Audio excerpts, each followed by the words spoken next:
कथा लिखने वाला, कथा परोसने वाला और कथा सुनने वाला, इन तीनों की कथा आज है। अब इतनी देर में तीनों बात करनी। कथा लिखने वाले कौन है?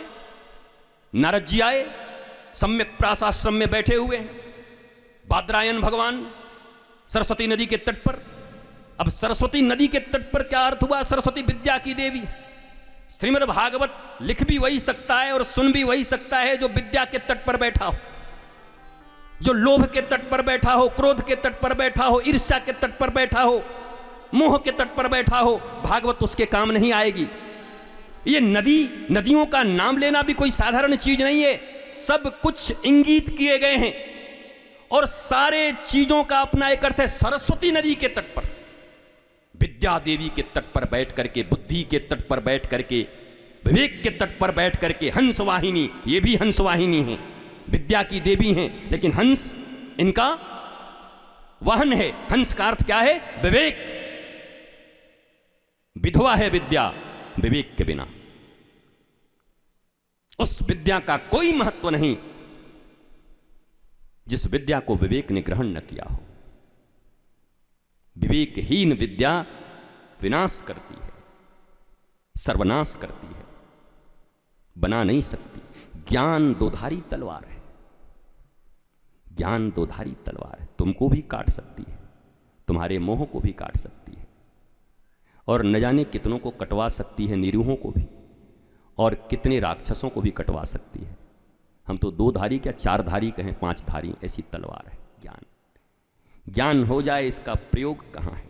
अगर विवेक नहीं है तो इसका प्रयोग लोक नुकसान में करोगे, सेल्फ नुकसान में करोगे, दुनिया के लिए खतरनाक बन जाओगे। ओसामा बिन लादेन कोई कम नहीं था। ये जितने भी लोग हैं ये कम नहीं, ये बड़े बड़े इंजीनियर, बड़े बड़े आईटी वाले सबके पास हैं, पर विवेक नहीं है कि मनुष्यता की रक्षा करने आए हैं या मनुष्यता को मारने आए हैं। अरे जब तुम एक व्यक्ति को जीवन दे नहीं सकते तो एक व्यक्ति के जीवन लेने का अधिकार तुमको किसने दिया? तुम किसी मरे हुए को जिंदा कर नहीं सकते तो किसी जिंदा व्यक्ति को मारने का अधिकार तुमको किसने दे दिया है? किसी एक रोते हुए को हंसा नहीं सकते तो हंसते हुए लोगों को रुलाते हुए क्यों घूम रहे? तो ये विवेक न हो तो तुम्हारी विद्या खतरनाक पड़ जाएगी। ये जितने भी फ्रॉड देखते हो, ये जितने भी इस राक्षस जैसे लोग देखते हो, ये जितने भी, ये सब ज्ञानी हैं, ज्ञान नहीं है इनका, विद्या इनके पास है, पर इनकी विद्या विकृति लाती है, संस्कृति नहीं लाती, क्योंकि विवेकहीन विद्या है। विवेकहीन विद्या विकृति लाएगी और विवेक सम्मत विद्या संस्कृति लाएगी जीवन में। तुम्हारे बच्चे भी कैसे हैं पता है? बुद्धिमान हैं, पढ़े लिखे हैं, पर विवेकहीन हैं, इसलिए विकृत हैं और विकृति लाने वाले। वर्तमान की शिक्षा व्यवस्था विकृति का प्रचार के लिए है, संस्कृति का प्रचार के लिए नहीं है। विवेकहीन पढ़ाई है। अगर गुरुकुल में पढ़ करके आए, अगर गुरुद्वार में होकर के आए, तो वही विवेक से युक्त विद्या न जाने कितने ऋषि, कितने आरुणि, कितने उपमन्यु, कितने कबीर, कितने तुलसी, कितनी मीरा, कितनी जना आज भी आए, अगर विवेक युक्त विद्या को प्राप्त करें। ये विवेकहीन विद्या तुम्हें क्या दे रही है? छठी, सातवीं, आठवीं क्लास से तो मरे जा रहे हो। अपने ही बच्चे बच्चियों के फेसबुक में जा रहे फोटो को बचाने के लिए मरे जा रहे हो। उसी के लिए जाके वो आत्महत्याएं कर ले रहे हैं। विवेकहीनता है। केवल बुद्धिमान बनने का सबको शौक चढ़ा हुआ है। जहां देखो बस झूठी प्रतिष्ठा कैसे बढ़े, किस स्कूल में पढ़ते हैं, क्या करते हैं, विवेक कहां गया, विजडम कहां गई, धर्म कहां गया? धर्महीन विद्या तुम्हारे जीवन को, जैसे तुम रोते रोते मर रहे हो, तुम्हारे पूर्वज चले गए, वैसे तुम्हारे आने वाली पीढ़ियों को भी रोते रोते मरने पर मजबूर करेगी।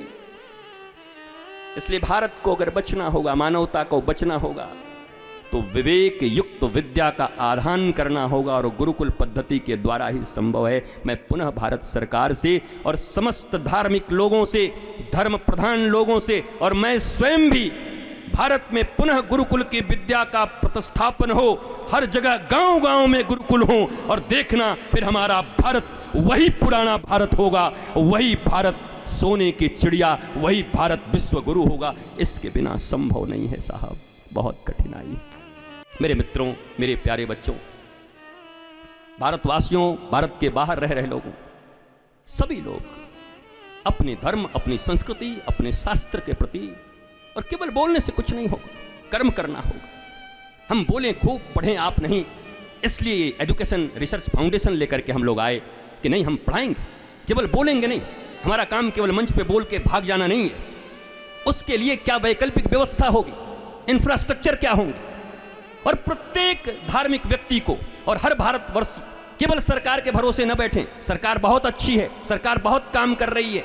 बरसों बाद आए हैं ऐसे ऋषि लोग जो भारत के लिए काम कर रहे हैं। ये भारत के लिए गौरव की बात है, ये गरिमा की बात है भारत के लिए। कहीं न कहीं भारत उस पथ पर जा रहा है, लेकिन हम बैठकर तमाशा नहीं देख सकते। हम भी उनके कदम से कदम मिलाकर, सरकार हर काम नहीं कर सकती, समाज बड़े बड़े काम कर सकता है। इंडिविजुअली हम काम कर सकते हैं, हम समूह बना के काम कर सकते हैं अपनी संस्कृति के लिए, अपने देश के लिए। और आप देखेंगे धीरे धीरे सरकार भी सनातनी हो, सरकार भी राष्ट्रीय हो, और भारतवासी भी अगर राष्ट्रीय होकर खड़े हो गए तो भारत को विश्व गुरु बनने से कौन रोकेगा? मुझे बताओ, कोई रोक सकता है क्या? कब बनेगा? बनेगा, बनेगा। हमें भी खड़ा होना है।